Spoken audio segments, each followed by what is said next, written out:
It's really about this point around then consumer trust. From a consumer perspective, and Stephen highlighted this with some of the research we did for them in the previous presentation as well, and this is a sort of other view based on a different methodology, but buying used devices comes with risk and uncertainty versus buying new devices. That's a really obvious statement to say, but when there's risk, people will pay less or they just won't purchase at all. And that is the lost revenue that we look at. And again, it comes out in lots of quant surveys. This is based on qualitative research that we've been doing with Apkudo. And it demonstrates lost revenue. Simple as that. Lower prices and lower sales. So we're attempting to unpick this with new research that we're doing with Apkudo at the moment to really understand what is that confusion tax put on the industry, because consumers fundamentally don't know what a grade means from one player to another, or they fundamentally don't know what the battery health is of the device and so on. We're halfway through it. We've just done loads of focus groups in Japan, in Germany, UK, and the US, and we're going to be doing a quant survey in the next couple of months, and we're going to be, from that, generating a view on what is lost revenue to the industry based on the confusion tax. But just unpicking some of the themes here, battery health is particularly important. Again, to people in the industry, you might say, well, yeah, okay, maybe that does make sense to us, but that information isn't available to consumers generally when they're buying a device online. It's particularly important. It's kind of like when you buy a car, you associate the mileage with the health of the car, or at least most people do. The battery is that proxy for the health of the mobile phone. Parts and repair is another major issue for consumers.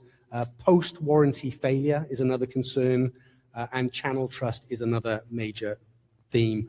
Not on here is also the grading point that I mentioned, that, again, Stephen mentioned this, but fair or good for most consumers, based on the research we did, really means very little to consumers. What does a fair device mean if I'm looking at Amazon or one player or another player?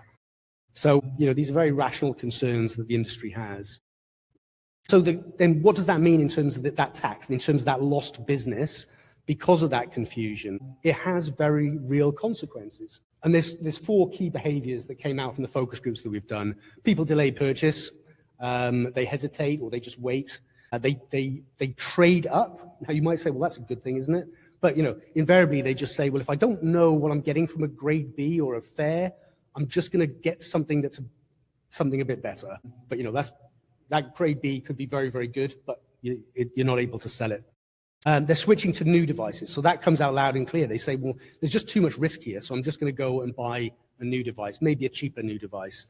Or they consider switching channels as well. And by the way, this is just one small snapshot of a fairly big study, again, halfway through it. But some of the feedback you get in a focus group isn't necessarily what you'd want to hear maybe as an industry.